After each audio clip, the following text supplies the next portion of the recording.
Hello my dear Telugu people. మళ్ళీ రాసి clear చేద్దువులే అని అమ్మ నా భుజం తట్టింది. ఆశించిన పర్సంటేజ్ రాకపోతేనే పిల్లలపై ఒత్తిడి పెట్టే ఈ రోజుల్లో సబ్జెక్టులు ఫెయిల్ అయినా మళ్ళీ రాసుకోవచ్చులే అని ధైర్యం చెప్పే తల్లిదండ్రులు దొరకడం నాకు చాలా అదృష్టం అనిపించింది. 7వ సెమిస్టర్ మిడ్ టైం టేబుల్ రానే వచ్చింది. మిడ్ ఎగ్జామ్స్ అన్నీ చకచక అయిపోయాయి. సెమిస్టర్ ఎగ్జామ్స్ మొదలయ్యాయి.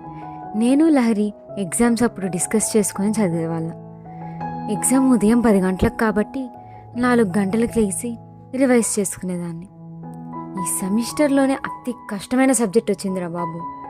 ఇందులో నాకు చాలా సందేహాలు వచ్చాయి. ఆ సబ్జెక్ట్ సుమిత్కి బాగా వచ్చు. సుమిత్ సహాయం తీసుకున్నాను. అయితే మేము సెమిస్టర్లో కొన్ని యూనిట్లు నేను, కొన్ని యూనిట్లు సుమిత్ చదువుకొని సమయం వృధా కాకుండా ఒకరికొకరం